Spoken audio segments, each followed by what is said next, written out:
The Mekong. For centuries, this river has enticed emissaries and explorers, travelers and traders into the heart of Southeast Asia. The Mekong has outlived royal kingdoms built on its shores, the conquests of colonial powers, and the ravages of war.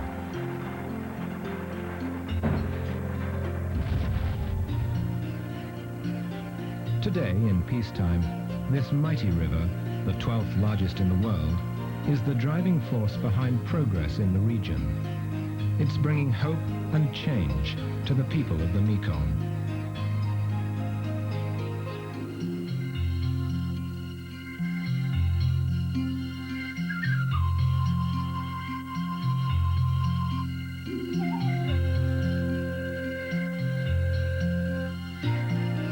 The Mekong River has long been a witness to history. This 4,880-kilometer river originates in the snow-covered mountains of the Great Tibetan Plateau in western China. It roars through the mountain ranges of Yunnan province, down to the border of Myanmar, Laos and Thailand, across Cambodia and through Vietnam before spilling into the South China Sea. In 1957, the first notions of regional cooperation were broached by the UN-funded Mekong Commission. This body sought to overcome the economic fragmentation of the region by harnessing the river's potential for hydroelectric power, irrigation, and as a route for trade and commerce. Yet for 3 decades, the promise of the Mekong would be derailed by colonial conflict, the Vietnam War, and explosive internal insurgencies. Today, in an era of peace, the promise of the Mekong is once again alive. Following the collapse of communism in Eastern Europe and the dramatic rise of entrepreneurship in China, the Mekong countries have responded in a way that has caught the attention of the world. New free market economic systems, liberalized foreign investment, and more open borders are empowering this process of change. Economic development and impending takeoff are the dividends of long sought-after peace in the region. Take, for instance, Vietnam. The American withdrawal from Saigon in 1975 was to end over 2 decades of war. Instead, the country was embroiled in renewed fighting. In the late 1980s, however, the government embarked upon revolutionary and astonishingly successful free market reforms. They slashed inflation, broke up agricultural collectives, and began to achieve solid rates of economic growth. From a country of food shortages, Vietnam is now the world's 3rd largest rice exporter. The spirit of entrepreneurship is alive throughout the cities and villages of the country.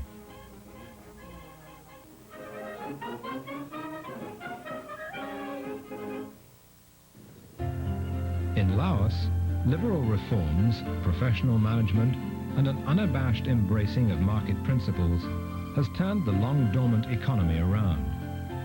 A constitution was adopted in 1991, followed by the formulation of laws and mechanisms to support trade and investment. With the lifting of restrictions on communications in 1992, commerce has blossomed. In the cities of Vientiane and Savannakhet, the number of small businesses has more than doubled.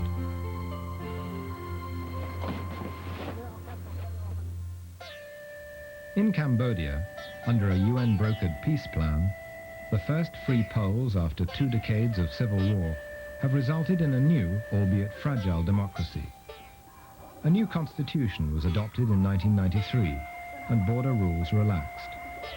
The flood of refugees, estimated at more than 1 million in the 1970s and 80s, has slowed to a trickle. Peace and stability has brought renewed hope to this war-ravaged country.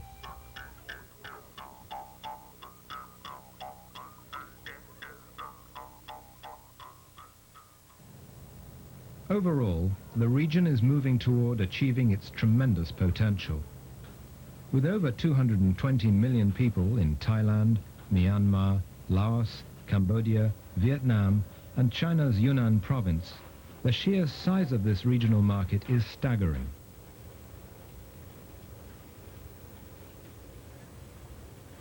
In this environment of change along the Mekong, the key to unlocking further progress lies in ongoing regional cooperation between countries.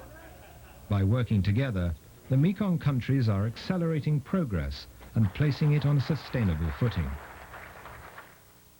A series of meetings of ministers and senior officials from the Mekong countries, sponsored by the Asian Development Bank, is forging this spirit of cooperation into action.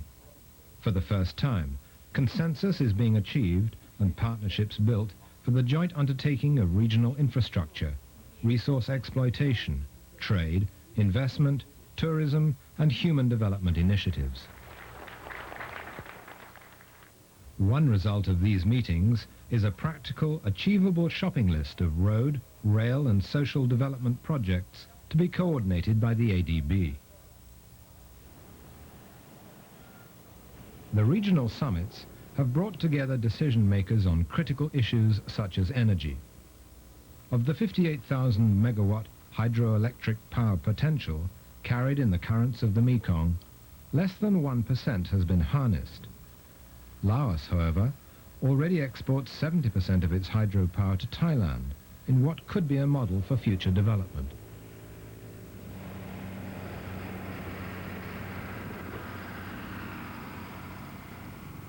Upgrading and connecting the existing transport network is also a priority. A regional master plan envisions a road and rail network that will link landlocked areas to seaports and open up new markets. It's hoped that by easing the flow of goods and people, these new links will allow their economies to flourish. One of the first projects is the Australian-built 1,170-metre Friendship Bridge.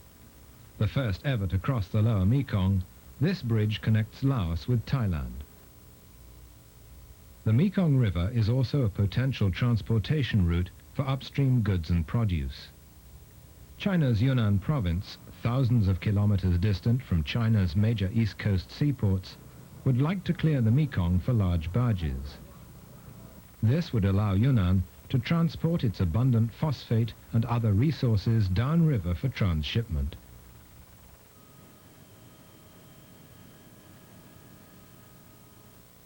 The Mekong countries are exploring new ways to collaborate on regional environmental management.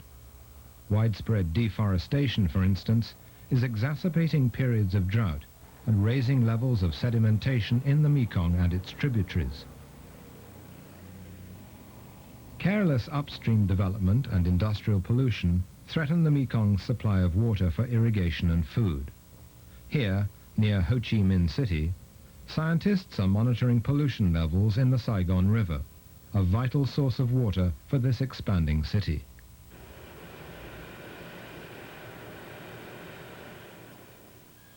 Tourism, too, is a natural area for regional cooperation.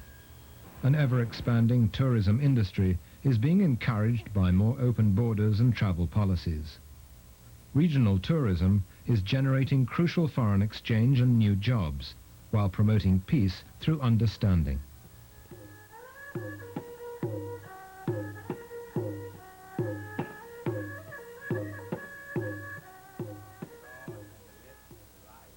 Finally, the Mekong countries are sharing the skills and expertise of their people.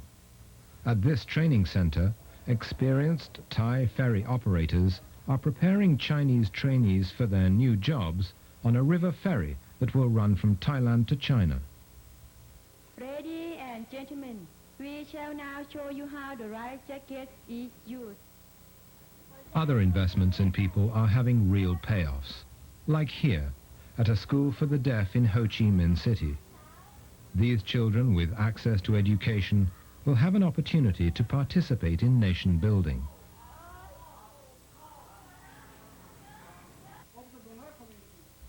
In addition to sponsoring high-level conferences on regional cooperation, the Asian Development Bank is helping finance projects and technical assistance. Over the last 2 years, the bank has financed nearly $2 billion in loans for over 16 projects in the region. The Asian Development Bank is committed to assisting the Mekong countries achieve their development goals. The bank is coordinating the priority projects highlighted in the regional conferences and helping identify sources for funding. Overall, regional cooperation, the dividend of peace, is paving the way for expanded commercial ties and further private sector activity. Improved regional infrastructure, joint tapping of resources, and concern for the social side of development, health, education, and the environment are removing the remaining obstacles to progress. By tackling these issues together, the countries of the Mekong are ensuring a healthier, more productive future. I have to say that without peace, you cannot have development. But you should have development to strengthen peace.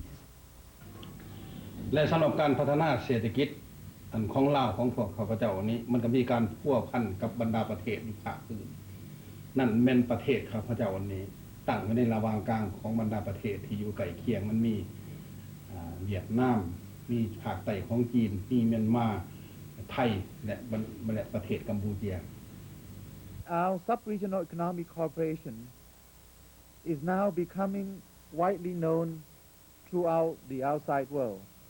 There is no choice here but for us to succeed. Ý nghĩa của hội nghị này như tôi phát biểu ý kiến là rất quan trọng không những là đối với tiểu vùng mà còn liên quan cái ý nghĩa của nó đối với cả khu vực.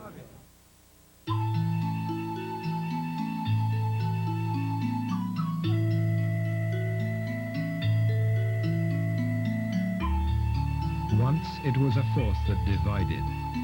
Today, it is a vehicle for change. The Mekong River, with its tremendous power and vast reach, has inextricably bound the Mekong countries to a common purpose. By harnessing its potential, the people of the Mekong are being brought together. In this process, they too are achieving their productive potential.